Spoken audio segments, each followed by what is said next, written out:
Welcome to our Linvio Events tutorial video series. In this video, we will walk you through the basic setup of a quick event and demonstrate the registration process from the perspective of an event attendee. A quick event is one of several event types supported in Linvio Events. Used to create event landing pages that summarize event details, location, and fee information on one page, it allows registrants to pick from a menu of ticket types, select one or more tickets, and register one or more people. To create a new quick event, you do have several options. You can either click New Event on the Special Events tab, clone an existing event record using the Copy Event wizard, or drag and drop from the Special Events calendar page. The drag and drop option is the fastest option if you're starting from scratch, so we'll use that approach. Select the Event Calendar tab in Salesforce and find the type of event you want to create from the left-hand panel. In this case, we're going to select New Quick Event and drop it on the calendar. Linvio Events will create a new special event record with just basic information on it. If you change to the day or week view on the calendar, you can also adjust the duration of the event.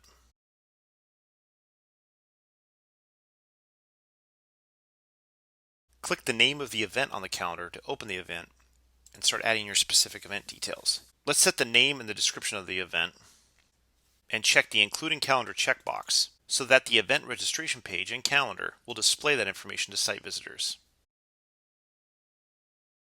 We'll set the event time zone to Mountain Standard Time since this event is going to be held in Colorado. Setting the time zone controls the appearance of the date of the event on the registration page, so registrants will see that time zone instead of the time zone of the Salesforce user administering the event.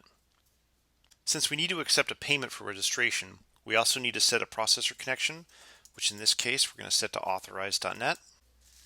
We have to add at least one event fee record to the event, which specifies the amount to charge for each attendee type.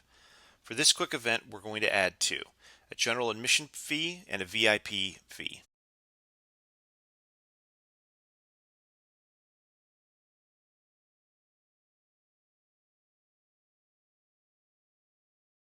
We'd like to present event passes online so that attendees can bring printed passes to the event and have them scanned at the event. So we'll check the Present Passes Online checkbox. For this event, we're planning to give away a free t-shirt, so we need to collect the t-shirt size of each attendee. This is configured using a custom field mapping. Click the New Custom Field Mapping. Select a field type, which in this case would be Pick List. Set the field label to shirt size. Map it to the attendee object. And for pick list options, set them to small, medium, large, and extra large. Save that new record. Then we'll set the Maps To field using the Field Mapping widget on the Mapping Detail page. To look at that object and see all the available fields that meet that criteria, in this case, the object is the attendee, the type is a pick list. This is a list of all the fields that match that criteria, so we'll select shirt size and update the field mapping. Let's go back to the event record and add a few more details before we publish it. Let's set the venue name and address fields so the registration page will display a map to the event. And we'll edit the landing page HTML to include some pre-built HTML content. There are configuration options supporting product upsell, donations, and a wide range of other event registration features. However, this should be good enough to start taking online registrations. We'll set the status of the event to publish so it will display on the site's website for this Salesforce account. Now that the event has been configured and published to the web, let's take a look at the registration landing pages from the perspective of the attendee. We're going to go ahead and pick one general admission ticket. You can limit the amount of tickets for each type of event fee. Fill in the attendee's information. As you can see, our shirt size custom field mapping is displayed on the page. Hit the Submit Registration button. That will take us to the site checkout page for the attendee to input their credit card info. Now, if this had been a free event fee, this would redirect directly to the confirmation page. Enter our credit card information here. When they click Submit Payment, that will submit payment over to the payment processor.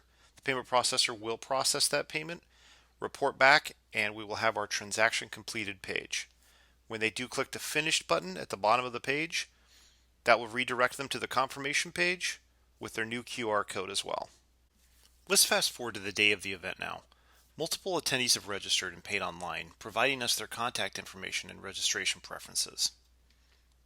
The attendees have been given event passes to print and bring with them to the event, but just in case they forgot their passes, we're going to print an attendee list with QR codes that we can scan quickly to check in each attendee. Go to the event detail page in Salesforce, click the Print Check-in Sheet custom link. Select the information we want to display, in this case show only people who are registered and are attendees. Click the Show QR Codes checkbox, then click the Build Check-in List PDF button. That will create a PDF of all attendees with QR codes that you can print and bring with you to the event. We also want to print badges for the attendees on standard Avery name badge insert refill paper. Click the Create Attendee Badges custom link. Select a page layout matching your Avery badge insert format.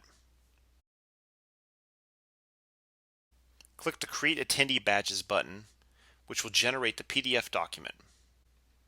Print the PDF on your Avery refill pages. At the event, you can now use a mobile device with a QR reader application to scan each attendee pass or find them on your check-in sheet and update the attended checkboxes in Salesforce in real time. Standard Salesforce workflow rules can then be used to automatically send thank you for attending emails to each attendee who actually showed up to your event. After the event, you can set up activities such as email workflow to thank attendees for attending, syncing attendees with campaign membership for follow-on email blasts and future event invite lists, Salesforce reporting to analyze event attendance, registration revenue, and other event management metrics, quick cloning events to prepare for the next event in the series.